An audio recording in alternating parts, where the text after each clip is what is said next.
Good evening and good night and good morning and welcome to the Don't Believe the Hype show. I'm Valerie Kelso, the founder and CEO of the show.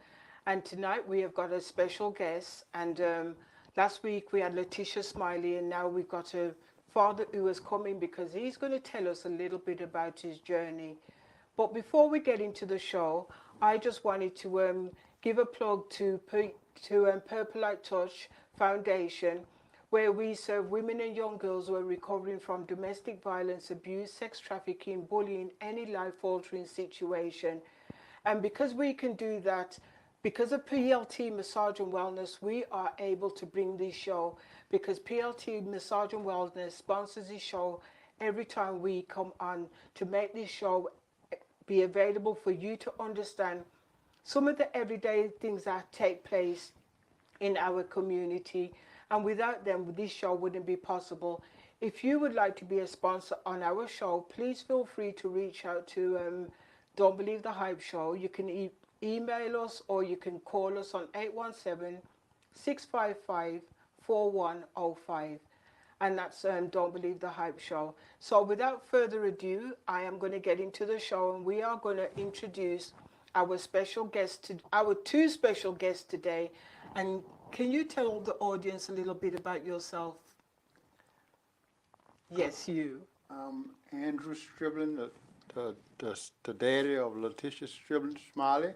Uh, I'm glad to be on It's okay, Valerie. Miss Valerie show this evening. Thank God for that, and I'm very interested in trying to tell what I know about what's going on in my life.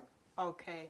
And I'm Letitia Smiley. I was here on last week, and so I'm here with my dad and Miss Valerie again this year. Today. so our show is the second part of our cancer show. Last week we did part one, and Mr. Andrew would like to share his story on his side of what he had to go through, um, because at the end of the day, what many of you us don't understand is that men go through their own trauma, and also they also go through cancer, and we always seem to forget about the men, but we always seem to focus on the women. And today we wanted to look at it on a man's perspective of what it feels like to go through his own cancer journey and having a daughter that went through cancer and also a wife. So, Mr. Andrew, so are you okay? Yes. Are you just thinking about what you're going to say? Yes, I'm doing that too, but but I'm okay. Right. So, Yeah. how did you find out that you had cancer? Well, I usually go to my primary doctor every so often, and I went one 6 week, and he he ran me through some numbers, and my numbers was high. One was high and one was low, one higher. You know what they're supposed to be. So the next time he made me another appointment, and he found out they were still higher than what they were supposed to be. So he referred me to a specialist, and I had to go to him, and he gave me a test, and he told me I had to go through check prostate check to see what it was. And after he found out what it was, then he told me what all I had to do. So, how did you feel when they told you that you had prostate cancer? It was a heavy, it looked like it was a heavy burden had just came over me, and after I thought about it, and I said, well, the Lord, my Lord and Savior Jesus Christ, He's in the head of everything, and I started to think this is going to be all right. I just something I have to put my mind to and go through. So was it because your daughter was already going through cancer, and now you've been diagnosed with you going through cancer? How did it feel knowing that it's like It was it was the process of, because that had to be hard for you, knowing that you're helping your daughter and now you're going through the same process as what your daughter's going through, although it's different cancers. yes, it was it was kind of it was a heavy burden. It was just like something had come over me for a while. But after I looked at it and gave it a lot of thoughts, I say, well, God's in control and He's gonna work everything out for us. And that's what I went on. I have a lot of faith that, That's that good. we was gonna be all she was gonna be all right, and I was too. So, did you have any side effects while you was going through your Yes. cancer? It wasn't my side effects. They wasn't really. It wasn't really bad. It not. I was.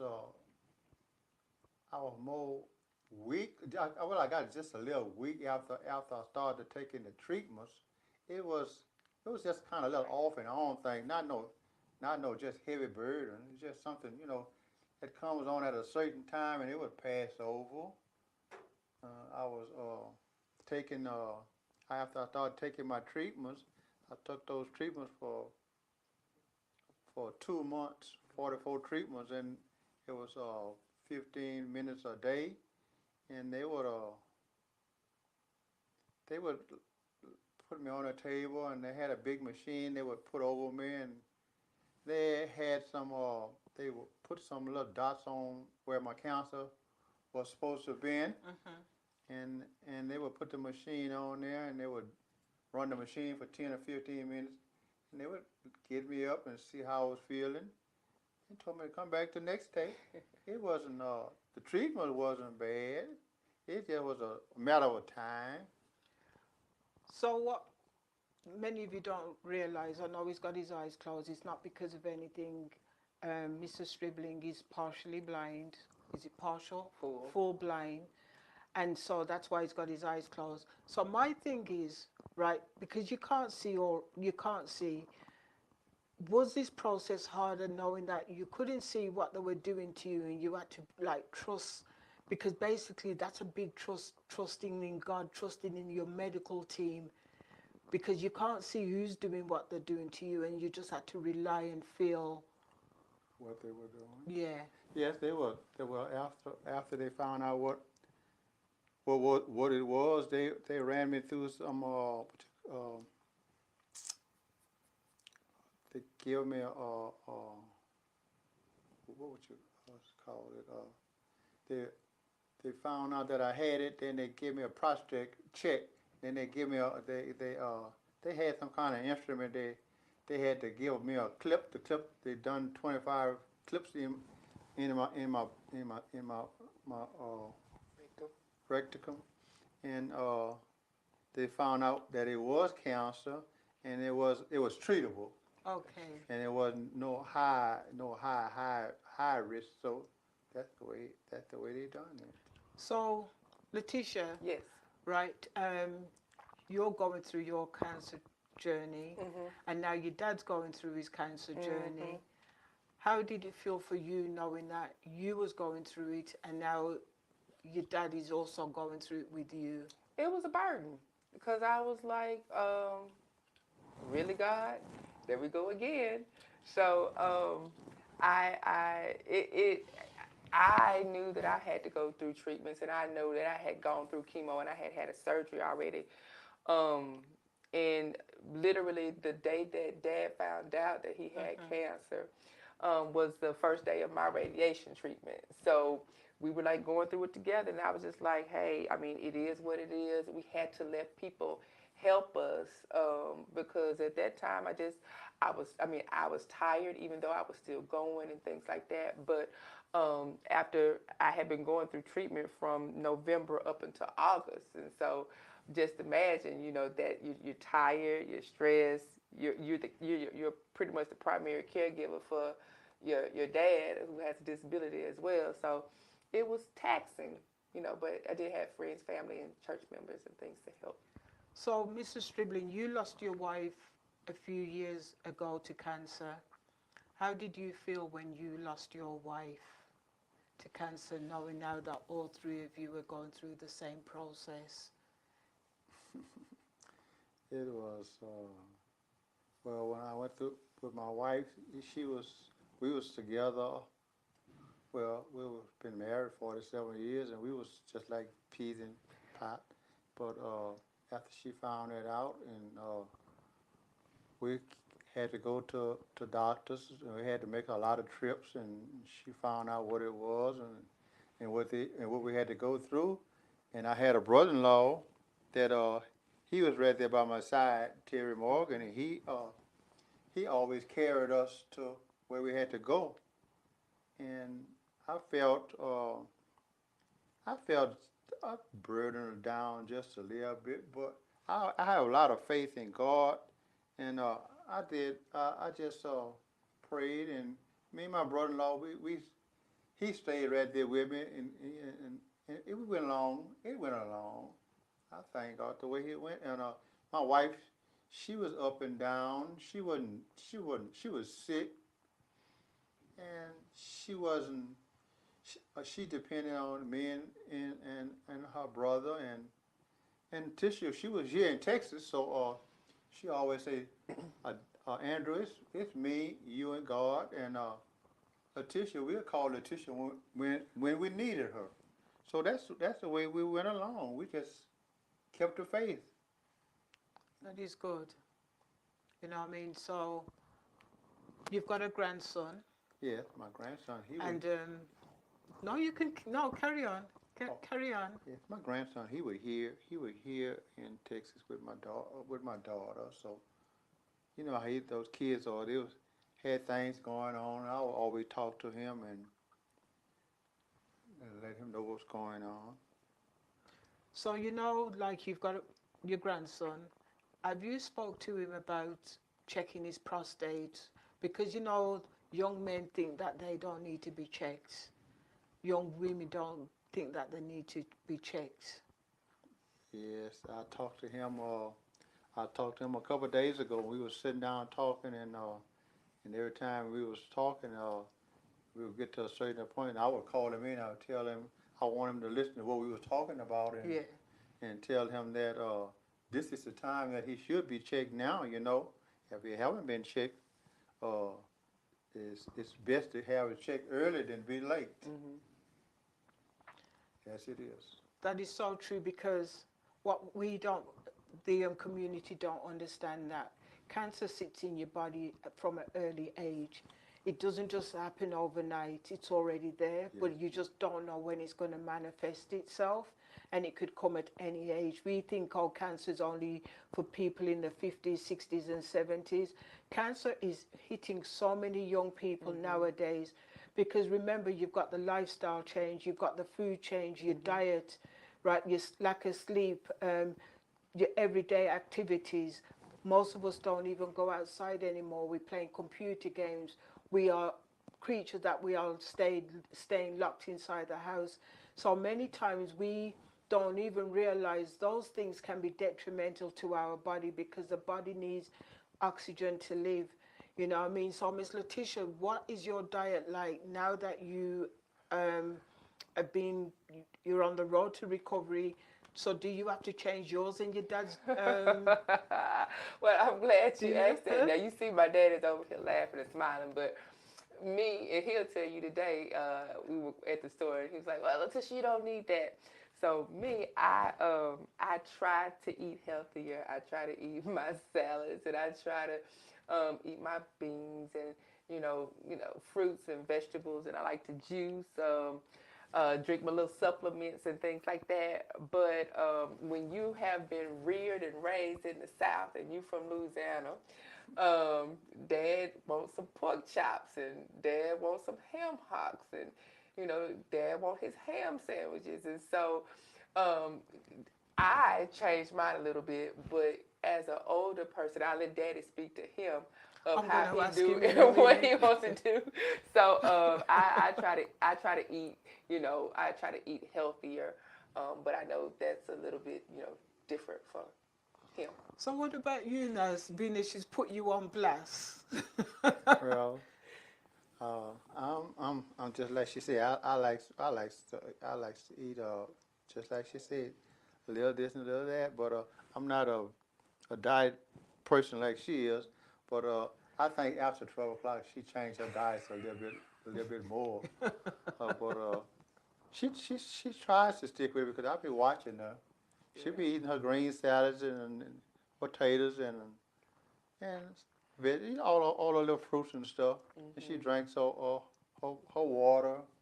Now we did notice something, and I'll talk about this. You know, I Go always on. talk about the alkaline water and things Mm-hmm. like that. So I drink the alkaline water, but I brought it home. I was like, "Hey, Daddy, I want you to taste this. I want you to drink this or whatever." And Dad, what you feel about the alkaline water? Well, actually, I didn't care for the alkaline water, but I might have would have drank it more, but it wasn't cold. I like my water cold, and it have a different taste to it to me. So I didn't care for it too much. But I drank a lot of water and a lot of fluids. Hmm. See, the alkaline water is good. It is. And the reason why we are not supposed to really drink ice water is because when you're taking a lot of medication, right? Yes, when you're taking a lot of medication and you drink ice water, the pills take longer to digest itself through the body system. So instead of it melting how it's supposed to melt because the body's warm, if I was to throw ice water in your face right now, how would you feel? It would be. It would be real cool, cold. And you would jump, right? Sure.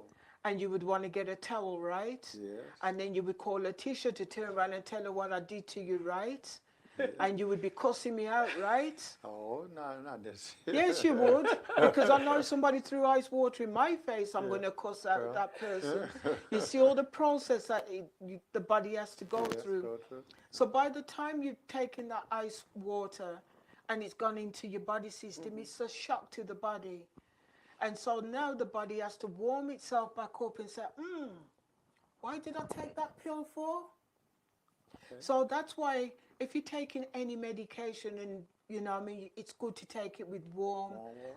or body temperature because then it hasn't got to fight and pump itself so hard to to open up. You know what I'm saying? And that's what people don't realize because that's one of the things in England.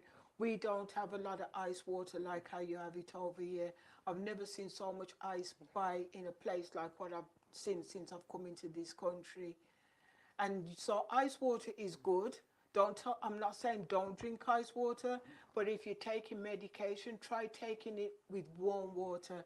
Take it with body temperature so the body hasn't got to pump and fight as hard to try and get that pill dissolved. You know what I mean? So that's why warm water is good. Alkaline water is good because the body don't like acid. The body don't like the body is the but you know like our bodies are creatures of comfort. That's why in the summer, if it's hot, we just like to be nice and cool. In the winter, we put on more clothes because we don't like to be cold. You know, what I mean, the body likes to be at a steady temperature. It doesn't like that up and down business.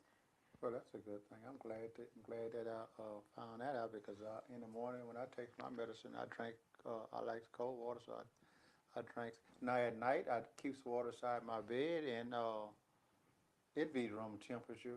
But most of the time, in the morning time, I drink cold water. Because remember, you've been in Yeah. that bed for a long time, you're nice and warm, and now you just say, wake up. Hmm. It's not good for the body. Okay. So that's I always learn. You always can learn something. And you know what I mean? Over here, there's a lot of things that you don't know because it's not taught. But because in England, our healthcare is free, they don't want us sick. Oh, really? Okay. Yes, so that's a difference, you know what I mean? So, like, we don't have to worry about doctor bills and things like that, paying for cancer treatment. You're going to get all that free back home in England, yes. Okay. So, that's one good thing about England. I know people say, well, it's different, but we don't even have to worry about a copay. Yeah, we have to worry about it That here. you see what I'm saying? Yes, Lord. So I just wanted to let you know about why it's good to take warm water with your medication. The other thing I wanted to ask you, do you have a support group of people Yes. who help you go through what you're going through? Yeah. So, hey, we've had a lot of help in as we first started, and now I have a couple of friends that are always checking on me because two of them they went through prostate cancer, and I don't know, I forget what kind he said he had, but anyway, he said he had kind of hard time with his, and the other young man, he's doing better. Then I was talking to one of my friends yesterday, Friday, and he was kind of on the sad side, and I was I was asking him how was he doing, and he told me that he had had prostate cancer for 15 years. And I said, really? And I didn't know that because we always talk, you know. So I was telling him, so I had had prostate cancer, and it had been about 6 or 7 months, 6 months, something like that. But I was doing much better. And he said, well, I'm glad to know that. And he looked like he livened up after I told him, you know. I said, you know, God is in control, and look, you know, you'll be okay. And that's nice that you can talk to someone who's had it how many years and you've just had it. And one thing I love about your daughter is her outlook on all what she's gone through. You would never know that she's gone through Yeah. breast cancer because of how she looks. No, she's an amazing young lady. She never did slow down. She always uh, she always stayed active, and she just she cried. She would burst out and go into a little crying spell and talk loud, and but she always get back up and start back over. You know, she's a very strong person. I was glad and surprised, and I would pray that the way she came out, it was really well done. God bless her, and I tell you, it was amazing what she went through, because she had a major surgery. I know that's one of the things. She's had a major surgery. You've had surgery. He didn't have to have Oh, surgery. you didn't? No, So, but you had to go through your radiation, and radiation. your daughter had to go through radiation. So, in a roundabout way, it is like Oh yeah. surgery, but it's not the invasive surgery because they're still having to burn cells from the inside. It's just that you can't see what they're literally burning. You Right. understand? So, to me, it's still like surgery. Yes. You understand? Because you still felt the pain as if to say you had surgery and all the rest of it. You know what I mean? So, did you have to pray together? Was there a lot of praying and a lot? How did you draw strength from each other? We we prayed and we went to church. We always well, she's a Sunday school. She's works in Sunday school teacher, and we goes to Sunday school. We goes to church. We do. You know, we have our little prayer thing. She just involved with music, church music, all of it. So So I love music. Music is healing to my soul. Between the music and the dancing, and I mean I would read my Bible. I would read devotionals and things like that. Um, did we do it together all the time?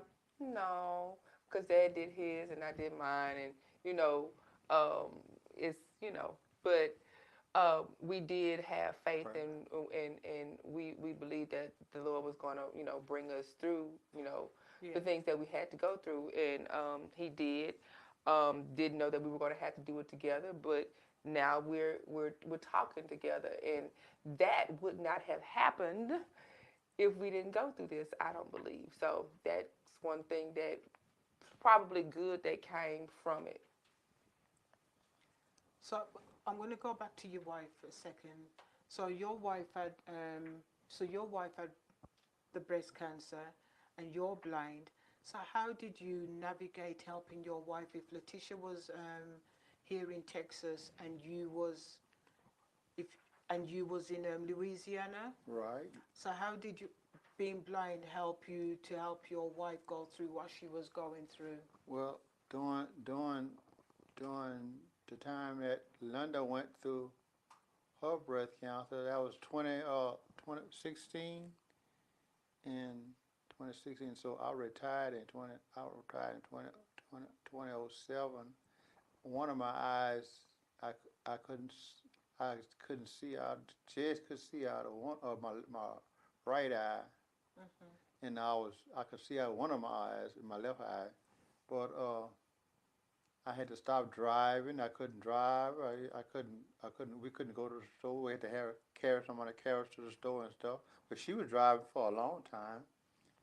And at home, after she retired, then we used to go walking and stuff. So she's we used to go walking where we stayed, and so we used to make the block. And then she turned around. She couldn't walk. She walked half a block around, and she couldn't. We had to stop, and she got so she couldn't make it back home. So it was just one of those things. We just put two and two together. We done what we could together. She tell me what to do.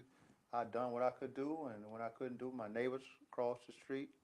I had some good neighbors, and we went on the best way we knew how. I um I would talk to mom and dad and well I would talk to mom and she was like, well, I have the eyes, I'm the eyes and he's the hand and she would say I would be his eyes, I would tell him where things were and since she couldn't do it with her hands, he would be the hands and that's how they did it, you know. A part and a part made a whole. So yeah. I'm I'm just amazed to know that how God navigated the two of you together and that as a couple you were still walking the block and still doing things because many times some men would walk away because they don't know how to help the partner and they don't want that stress because now it's like that wife or that husband is now going to rely on them. And yet Yes. you made it work for you and your wife. And I have to thank God that you did that for your wife. Oh yes, indeed. We was happy. We was happy. We done things what we had to do in the house together. We took care of each other in the house. You know, bathing, everything that had to go on. That's the way we done it. We done it together. She called. That's what I done. Answer. I really wanted Andrew to come on here today because in today's society, there's not many black men and women who are staying together for over 40 years. It's so easy to walk away from each other. And yet, throughout their trials and tribulations and what they both have gone through, he stood by his wife and she stood beside him. And she's still standing beside him even though she's not here. You understand what I'm saying? Yes. But you have to thank God that he did find a loving wife who was willing to sit down with him despite what he was going through. Because I'm telling you, some women, and maybe myself, would have said, "Look, it's not my fault. You need to, you know me. That's what we want to do." But yet, one became the eyes, one became the hands and feet, and that's how God wants us to be, hands and feet for each other. And that is what we do here at Purple Light Touch Foundation. I know you haven't walked around, but we serve women and young girls who are recovering from domestic violence, abuse, sex trafficking, cancer, any life altering situation. We give them we Purple Light Touch is their hands and feet of God because we don't believe a woman or a young girl who's going through something should be left out there on their own. And I'm so glad that you've got support system, not just from women, but you've got friends who have gone through what you've gone through, and you're helping them, even though they've gone through it for years, and now you've come along and you're helping them. And even though you've got your own burdens and your own things that you're facing, God is still using you. Yes. You know what I mean? And without God in all this, I mean, mother, daughter, and husband, father, that's a lot for one family to go through. And I know there's other families who are going through something. And if you're going through something, right, Letitia, I'm sure she would be an advocate, a good advocate to show you what she had to go through because it wasn't just hers, it was also her parents. And that is not heard of in today's society where it's a family thing. One of the things we did touch on last week was about genetic testing. Correct. That's why I would like you to just talk to the audience and tell them why it's important to get genetic testing because you don't know if another sibling or somebody else in the family you could save them or help them choose Right. have better diets and things. Right. Well, with genetic testing, like I said, I would encourage anybody to get it. I don't have any siblings. I'm an only child. But I went ahead and got the genetic testing just to see, what type of markers or if was I prone to any type of cancers, which it says I am. My father had the genetic testing, and like I said, it said that he did not have, he wasn't prone, but he got prostate cancer. And like I said, it's on both sides of our families. And even though I don't have any siblings, I have aunties, I have cousins. My dad has sisters who have had, we had three sisters who have had cancer. My grandma, my grandfather had cancer. On my mother's side, my uncle, he had cancer. And so these people in our family, they have offspring as well. Yeah. And we have to, if we don't know, then we can't change our lifestyles or we can't be proactive. But if we know, then we can be like, okay, let's look out for this, let's look out for that. Have my doctor to test this, have my doctor to test that. And you may be able to find it, early. Whereas my dad, his cancer journey was about 6 months from the time he learned to the time that he finished his treatment. Me, on the other hand, I was different. I learned in November of 2022. I just finished in like February, and that was a whole 18 months. So it just depends. But it's all about being proactive, speaking up, talking to your doctors, whatever type of blood test, whatever type of genetic testing that you need to do, then go ahead and do it. And don't be afraid to talk to your family members. A lot of people like to keep stuff hush, hush, secret, secret, but that doesn't help anybody. So there was something. So I'm going to go back to when you found out that you had cancer. Did you have any symptoms, or um, did you just go for a regular checkup, You Mr. got it. Andrew? Yeah. Oh, I was just having a regular checkup at the time, Mm-hmm. just regular checkup. So you had no symptoms, nothing. No, Neither did I. See, because you always think that, oh, well, you're going to have a symptom or something, why, what I mean, or they tell you there's a lump or whatever. Right. And cancer don't materialize in everybody the same same way. one. Correct. You know what I'm saying? But it's always pattern, check you under your armpits. Mm-hmm. But sometimes the cancer might not even be there. It might even be here, but you're missing the cancer Mm-hmm. that is somewhere else. It could be in the nipple. It could be anywhere in the Anyway, body, Mm-hmm. right? Correct. And one of the things, there was a question I wanted to ask you last week, and um, it's about having a positive attitude. How do you both get through your day together, knowing that soon you're going to have to go back to work? Yes, your dad is better, but he still needs that care, and you're still going to need care, because just because you've had all the treatment and they're saying that you can go back to work, now to me that's when the journey begins, because now you've got to keep your body healthy. Now you've got to make sure you don't get scar tissues. Now you've got to make sure that you're eating correctly, you're taking the medications and everything else. Mm-hmm. get the right amount of rest. You understand? So how are you going to navigate all this when you go back to work for where your dad? Because just because he say that he's better, there's still effects Right. from the radiation that he's still probably battling even now. Mm-hmm. So, yeah, I will be going back to work. Thank the Lord. Um, but what I'm going to have to do, I have to actually think of myself first. I have to eat properly. I have to not let things stress me. So I have to put my boundaries up. And sometimes people may not understand that. My dad may not understand that sometimes. Like sometimes I have to steal away. With work, I have to put those boundaries together. I still have to go to appointments. I have appointments 2, 3 times a week. My dad has appointments. I have to still depend on maybe somebody to help us out when we're doing that. At times, I may not feel well, and that's okay.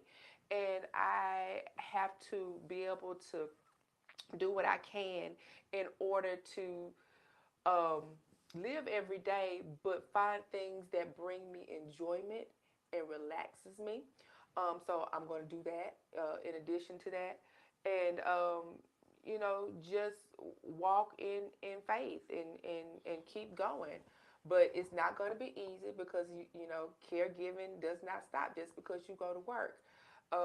So, you know, that's it all happen. We just gonna go. And tell them the real truth. What else you're gonna go on a Thursday? I'm gonna dance. I'm gonna dance. Dance, dance, dance, dance. See, Okay, I'm she has. sorry. I don't know how she does it. I'm telling you, people, you need to get in contact with Letitia Smiley. She's on Facebook. You need to know how she has kept her spirit up in all this. Mr. Smiley, so what about you? Mr. Stribling, sorry, I forgot. What about me? Yeah, so Well, what are you going to do when your daughter goes back to work apart from sit down and eat pork chops? I do exercise. I gets up early in the morning time. I do exercise, and I ride my bicycle, and I walks around in the yard. Maybe I go visit a friend of mine every once in a while. Okay. So, I got a, I have a couple of friends that come by and see me, and we'll go eat. We'll go eat out or something like that. Yeah, try and Not a get whole that lot. pork chop in before she comes home and start feeding you with that Well, leafy green stuff. yeah, right, You know what right. I'm There saying? you I know. go. I can use it. That's exactly what my dad would have done as And well. try to stay happy. That's right. But no offense. I know you're up in age, and I look at it. Do what you have to do for you. Yes, Make your life happy. It might not be what we want, but sometimes you have to do what Yes, you you have do to do. because at the end of the day, nothing is worse than living your life and you're not doing what you want to do. Because when you don't do what you want to do, it can also make you sick. make you stressful. Yes, it You will. understand what I'm saying? Because now you're worrying about somebody else and you're thinking about their feelings. And when you're thinking about their feelings, it's going to make you You sick. feel So right. now you've got to start thinking, well, you know what? If I want my pork chop, instead of eating it 3 times a week, I'll just eat it two just to make it feel Just good. make You understand what I mean? So in the other day, I'll just have some turkey bacon. She thank. can't say nothing because that's healthy, right? Right, that's You right. understand what I'm saying? So Yes. it's about you setting your own boundaries, making sure that you're all right. Because at the end of the day, I look at it, we've only got one life to live. One life to live. Enjoy it. As Yes. long as you're doing the will of God, just enjoy your life. Because at the end of the day, it's not about what we eat or what we wear that's going to take us into the kingdom of heaven. It's going to be about who we are. It's Who going we to be about our character. That's what's going to get us into heaven. That's Yes. how I look at it. So if God put it on your heart not to eat no more pork chops, He will put it in you. He will Right. put it in you. You know what I'm saying? I like lamb, so no one can't tell me don't eat lamb because I like to eat the lamb of God. That's what. That's the best. That's one of the best. That's one of the best. So that's why I tell people I love lamb because I'm eating the lamb of God. I like that one. Yes, that is one. You understand what I'm Yes, I saying? do. So we're wrapping up the show now, and I want to tell you thank you. But before you go, I want to ask you one question. What does "Don't Believe the Hype" mean to you in everything that you've gone through in your cancer journey with your wife? Everything. What does "Don't Believe the Hype" mean to you? What does Don't believe the hype So mean the to name of you. her show is Don't Believe the Hype. And the so what does that mean to you that going through your cancer journey?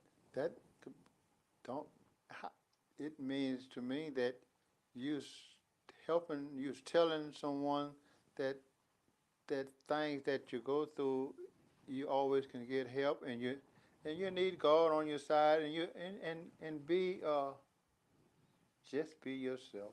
That's it. That's right. Just Thank be you. yourself. Letitia? I just want to say thank you again for allowing me to come on. I know that this was a big feat for my father. He has never spoken in front of anybody like that. But on the way here, he says, I'm doing this for Linda. And so we're on the same page with that. So we're doing that for my mom in remembrance of her.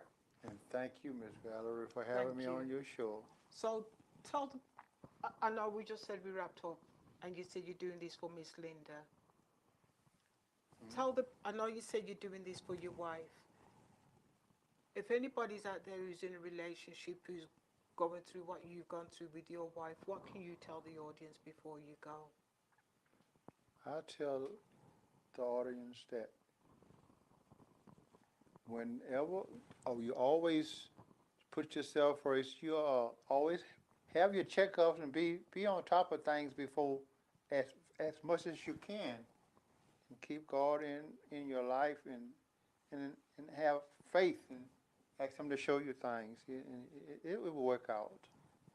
So your wife, I know she's not here, but she's always going to be part of you because you've got a daughter and you've got a beautiful grandson.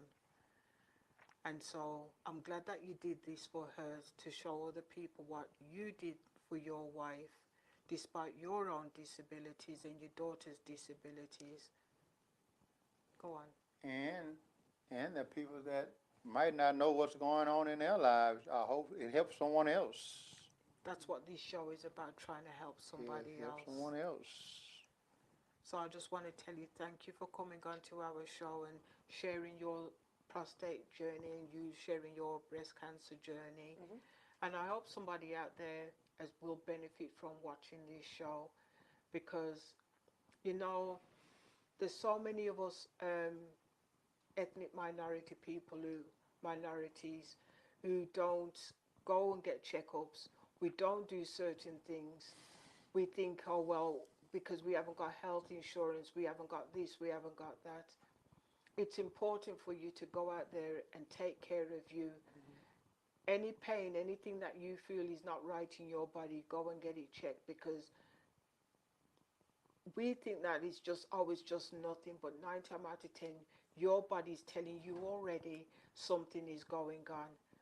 So don't ignore any signs that you are getting. And I just would like to tell you all thank you for tuning into the Don't Believe the Hype show.